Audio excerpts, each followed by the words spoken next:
ये यूक्रेन युद्ध के सबसे चौंकाने वाले पलों में से एक था। एक ऐसी घटना जिस पर रूसियों को यकीन ही नहीं हो रहा था कि ऐसा हुआ है। काले सागर बेड़े का गर्व गाइडेड मिसाइल क्रूजर मॉस्कवा डूब गया। ये जहाज दशकों तक रूसी नौसैनिक शक्ति का प्रतीक था और बेड़े के कुछ सबसे शक्तिशाली हथियारों से लैस था। अब वो काले सागर की समुद्र तल पर पड़ा था। ऐसा लगता था जैसे उसे एक ऐसे दुश्मन ने डुबो दिया हो जिसकी नौसेना बहुत कमजोर हो चुकी थी। मॉस्कवा की कहानी नाटकीय है क्योंकि इसमें एक महान युद्धपोत डूबा और यह सैन्य इतिहास का दोहराया गया सबक भी दिखाती है। कोई भी हथियार प्रणाली, चाहे वह देखने में कितनी भी शक्तिशाली क्यों न लगे, अजेय नहीं होती। और 2022 की एक अंधेरी अप्रैल की रात को इस क्षेत्र के सबसे शक्तिशाली जहाजों में से एक ने यह सबक बहुत कठिन तरीके से सीखा। इस वीडियो में हम मॉस्कवा के डूबने की 21वीं सदी की सबसे अप्रत्याशित नौसैनिक क्षति पर चर्चा करेंगे। वॉर्स ऑफ द वर्ल्ड में आपका स्वागत है।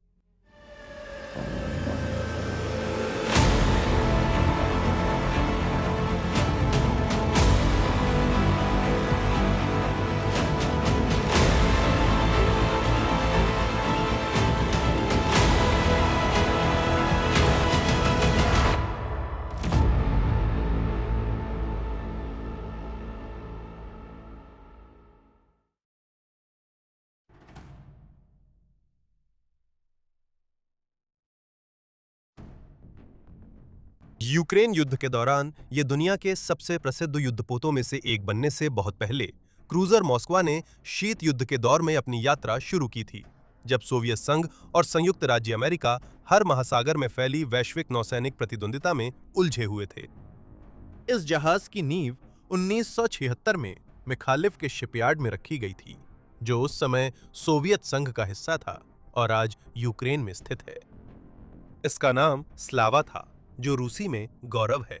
यह प्रोजेक्ट 1164 अटलांटा क्लास के गाइडेड मिसाइल क्रूजर्स की नई श्रृंखला में शामिल था।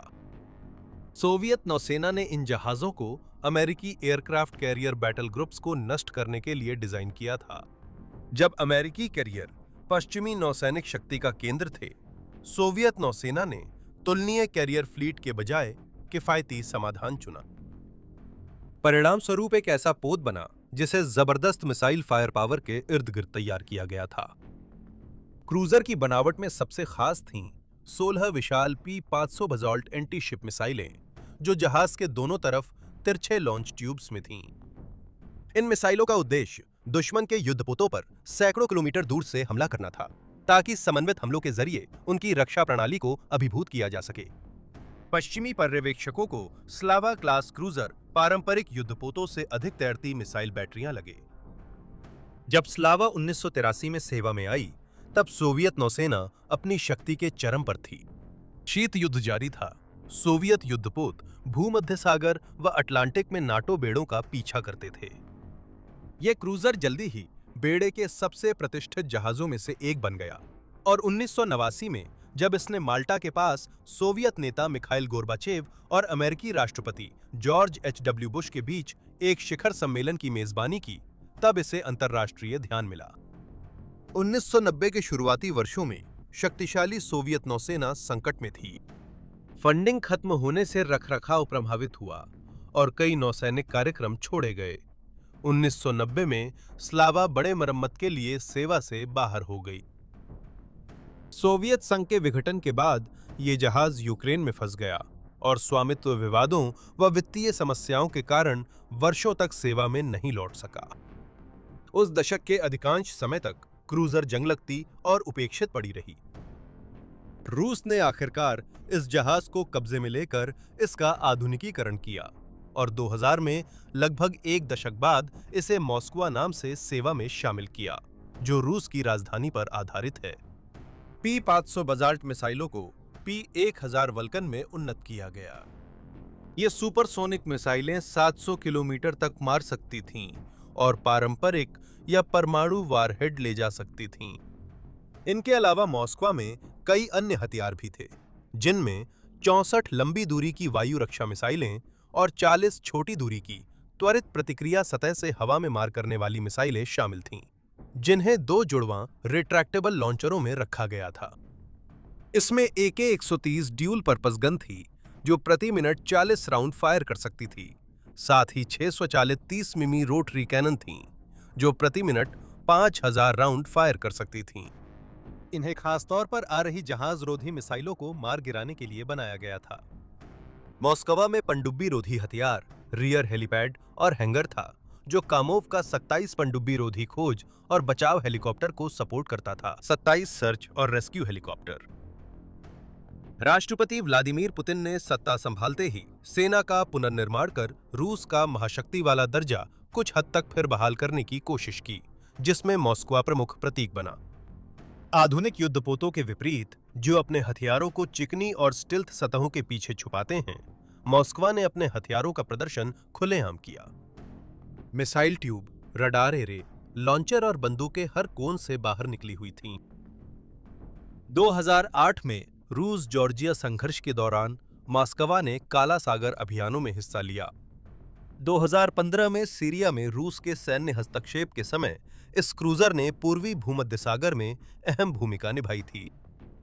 2015 में तुर्की द्वारा रूसी Su-24 बॉम्बर गिराए जाने के बाद मॉस्कवा को सीरियाई तट के पास रूसी वायुरक्षा मजबूत करने व दृढ़ता दिखाने के लिए तैनात किया गया।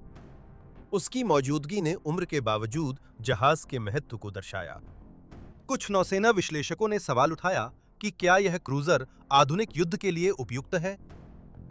हालांकि ये भारी हथियारों से लैस था, इसकी डिजाइन 1970 के दशक की थी और इसकी प्रणालियों का आधुनिकीकरण सीमित रहा, जबकि अन्य जगहों पर नए युद्धपोत सेवा में आ रहे थे। मॉस्कवा के चालक दल को समझने के लिए उसे एक आत्मनिर्भर स्टील बस्ती माने, जो तट से सैकड़ों किलोमीटर दूर तैरती है। पूरी क्षमता पर मॉस्कवा में लगभग 500 अधिकारी नाविक, वारंट अधिकारी और विशेषज्ञ सवार होते थे। आधुनिक नौसेना मानकों के अनुसार यह संख्या काफी बड़ी थी।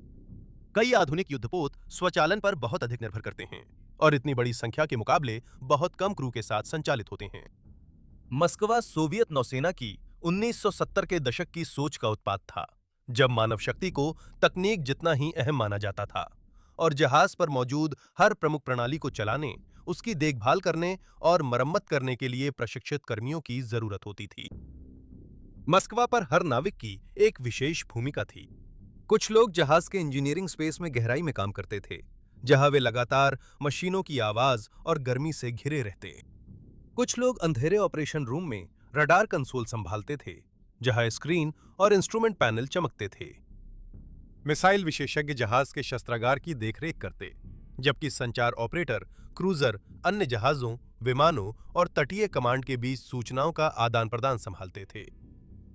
रहने की स्थिति बड़े सोवियत युद्धपोत जैसी थी। आराम कम और उपयोगिता अधिक थी। जगह हमेशा सीमित रहती थी। नाविक साझा कमरों में सोते, मेस हॉल में खाते, संभव हो तो व्यायाम करते और महीनों तक एक दूसरे के करीब रहते थे।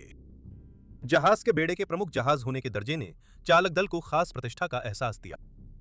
मॉस्कवा सिर्फ बेड़े का जहाज नहीं था, यह काला सागर बेड़े का कमांड जहाज था, जहां एडमिरल, विदेशी प्रतिनिधिमंडल और वरिष्ठ अधिकारी अक्सर आते थे। क्रूजर के नाविक मानते थे कि वे रूसी नौसेना के सबसे प्रसिद्ध जहाजों में सेवा कर रहे हैं। शायद जहाज के सबसे अहम सदस्य डैमेज कंट्रोल टीमें थीं। हर नौसेना एक सच्चाई समझती है। युद्धपोत का सबसे बड़ा दुश्मन अक्सर विरोधी बेड़ा नहीं, बल्कि आग होती है। जहाजों में ईंधन, गोला बारूद, विद्युत प्रणाली और मशीनरी संकुचित जगहों में होती है। इसी वजह से नाविक बार-बार आग बुझाने, बाढ़ वाले हिस्सों को सील करने और युद्ध में हुए नुकसान की मरम्मत करने का अभ्यास करते थे। और अप्रैल 2022 में ये अभ्यास हकीकत बन गए। 24 फरवरी 2022 को रूस ने यूक्रेन पर अपना पूर्ण पैमाने पर आक्रमण शुरू किया। रूस के बेड़े में मॉस्कवा सिर्फ युद्धपोत नहीं, बल्कि प्रमुख जहाज था। यह तैरता कमांड सेंटर रूसी नौसैनिक प्रभुत्व का प्रतीक और क्षेत्र के सबसे भारी हथियारों से लैस जहाजों में से था। आक्रमण की शुरुआत में वो यूक्रेन के दक्षिणी तट के पास पहुंची, जहां उसे रूसी नौसेना के साथ यूक्रेन को समुद्र से अलग करने का काम मिला था। रूसी योजनाकारों को उम्मीद थी कि वे काला सागर पर लगभग पूरी तरह से नियंत्रण स्थापित कर लेंगे, यूक्रेन के समुद्री तट को धमकी देंगे और जमीन पर चल रही कार्रवाइयों का समर्थन करेंगे। और इस रणनीति में क्रूजर ने केंद्रीय भूमिका निभाई थी। इसकी पहली बड़ी उपस्थिति तुरंत ही स्नेक आइलैंड पर हुई, जो उत्तर पश्चिमी काला सागर में एक छोटा चट्टानी द्वीप है। हालांकि आकार में यह द्वीप नगण्य था, लेकिन यह शिपिंग मार्गों और यूक्रेन के बंदरगाह शहर ओडेसा के रास्तों के पास एक महत्वपूर्ण स्थान पर स्थित था। आक्रमण के पहले दिन ही मॉस्को और वासिली बाइकोव ने द्वीप पर हमला किया और रूसी सेनाओं ने रेडियो से यूक्रेनी गैरिसन से आत्मसमर्पण की मांग की। यूक्रेन की ओर से आगे आने वाली घटनाओं का संकेत देते हुए रक्षकों ने अब प्रसिद्ध हो चुकी पंक्ति के साथ जवाब दिया, रूसी युद्धपोत जा अपनी मां। उनके पीछे हटने से इनकार करने के बाद रूसी सेनाओं ने द्वीप पर बमबारी की और उसे अपने कब्जे में ले लिया, साथ ही गैरिसन को भी पकड़ लिया। गालियों भरा वह जवाब एक शक्तिशाली नारा और यूक्रेनी प्रतिरोध का प्रतीक बना, जिसे जल्दी ही सरकारी डाक टिकटों पर अमर कर दिया गया। यह विद्रोह का कार्य युद्ध के बाकी हिस्से को परिभाषित करेगा, और क्योंकि यह द्वीप हवाई और समुद्री हमलों के लिए बेहद असुरक्षित था, इसे अपने कब्जे में रखना मुश्किल साबित हुआ। और अगले कुछ महीनों में यूक्रेनी बलों ने रूसी गैरिसन पर लगातार मिसाइल, तोपखाने और ड्रोन से बमबारी की। यूक्रेन युद्ध शुरू हुए 2 महीने भी नहीं हुए थे। रूसी सेनाएं दक्षिणी तट पर नियंत्रण मजबूत करने की कोशिश कर रही थीं, जबकि यूक्रेनी कमांडर समुद्री ताकत में आगे दुश्मन पर पलटवार के तरीके खोज रहे थे। मॉस्को यूक्रेनी तट के दक्षिण में रूस की नाकाबंदी लागू करने और अन्य रूसी जहाजों को वायु रक्षा देने में मदद कर रहा था। 13 अप्रैल की शाम होते होते समुद्र में हालात अपेक्षाकृत सामान्य नजर आ रहे थे। फिर यूक्रेनी अधिकारियों से खबरें आने लगीं कि 2 यूक्रेनी नेपच्यून एंटीशिप मिसाइलें क्रूजर की ओर दागी गई थीं, और यूक्रेनी बयान के अनुसार मिसाइलें अपने लक्ष्य तक पहुंचीं और मॉस्को से जा टकराईं। रूसी अधिकारियों ने शुरू में एक अलग स्पष्टीकरण दिया, जिसमें कहा गया कि जहाज पर गोला बारूद में आग लग गई थी, जिससे विस्फोट हुए। यहां तक कि आज भी घटनाओं का सटीक क्रम विवादित है, लेकिन इसमें कोई गंभीर संदेह नहीं है कि उस रात क्रूजर को विनाशकारी नुकसान हुआ था। सैकड़ों नाविकों और भारी ईंधन, मिसाइल, गोला बारूद से भरे युद्धपोत पर आग सबसे गंभीर आपात स्थितियों में मानी जाती है। गवाहों के बयान कम है, लेकिन सबूतों से लगता है कि जहाज जल्दी ही आग से हार गया। आग की लपटें फैल गईं, जहाज में धमाकों की गूंज सुनाई दी और घना धुआं रात के आसमान में भर गया। क्रू ने जहाज बचाने की पूरी कोशिश की। रूसी अधिकारियों ने बताया कि क्रू को निकाल लिया गया है, जबकि क्रूजर को बंदरगाह ले जाने की कोशिश जारी है। कुछ समय के लिए ऐसा लगा कि जहाज बच सकता है। नुकसान गंभीर था, और जब क्षतिग्रस्त क्रूजर को ऊबड़ खाबड़ समुद्र में खींचा गया तो बाढ़ बढ़ी और पानी जहाज में घुस गया। स्थिरता बिगड़ी और मॉस्को धीरे धीरे गुरुत्वाकर्षण व समुद्र से हार रहा था। फिर अंतिम क्षण आया। काले सागर में क्रूजर पलटा और लहरों में डूब गया। अकल्पनीय घट चुका था। दशकों से सोवियत और रूसी नौसेना का प्रतीक जहाज अब चला गया।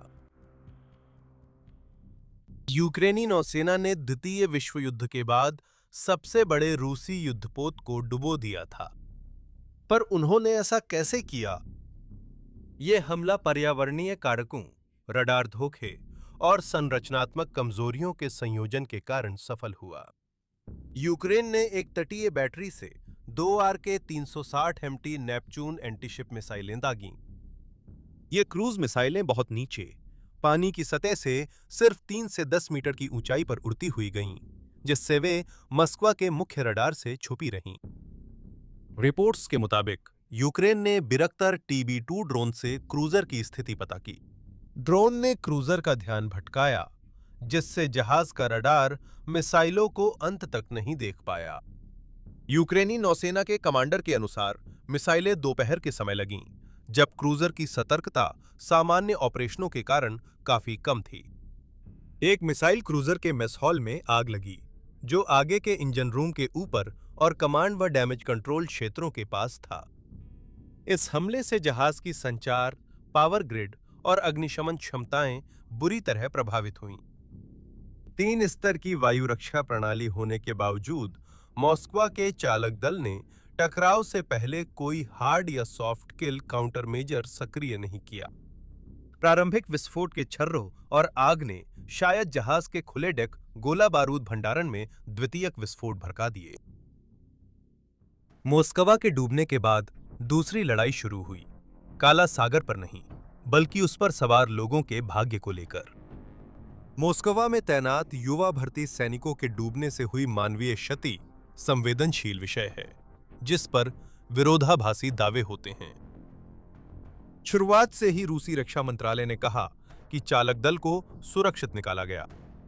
एक हफ्ते बाद उन्होंने आधिकारिक आंकड़ा बदलकर एक नाविक के मारे जाने और 27 के लापता होने की बात कही और दावा किया कि 396 चालक दल के सदस्यों को बचाकर सेवास्तोपोल वापस लाया गया। स्वतंत्र नौसैनिक विश्लेषकों और यूक्रेनी खुफिया एजेंसियों ने अनुमान लगाया कि लगभग 150 से 250 नाविक मारे गए या लापता है। क्रीमिया में चालक दल की परेड की शुरुआती फुटेज ने इसका समर्थन किया, जिसमें सिर्फ 100-150 जीवित लोग दिखे। अगले वर्षों में लापता सैनिकों के परिवारों ने अपनों की सच्चाई जानने के लिए अदालतों में लड़ाई की। अब तक वास्तविक संख्या स्पष्ट नहीं है। 2026 में जारी की गई सबसे हालिया संख्या 20 मृत और 8 लापता माने गए मृत है। हालांकि इस आंकड़े पर विवाद है। मॉस्कवा का डूबना सिर्फ जहाज खोना नहीं था, ये एक ऐसा क्षण था जिसने युद्ध की धारणाओं को बदल दिया, आधुनिक नौसैनिक युद्ध के बारे में मान्यताओं को चुनौती दी और यह दिखाया कि युद्ध में शक्ति का संतुलन कितनी जल्दी बदल सकता है। आज मलबा काले सागर की समुद्र तल पर पड़ा है, एक मूक स्मारक उस संघर्ष का जो अब भी जारी है और एक याद दिलाने वाला कि कोई भी प्रमुख युद्धपोत, चाहे वह कितना भी शक्तिशाली क्यों न हो, कभी भी अडूब नहीं होता। देखने के लिए धन्यवाद। अगर आपको नौसैनिक इतिहास और आधुनिक युद्ध पर यह गहराई से जानकारी पसंद आई हो तो लाइक करें, सब्सक्राइब करें और हमें कमेंट्स में बताएं कि अगली बार हमें कौन सी घटना कवर करनी चाहिए।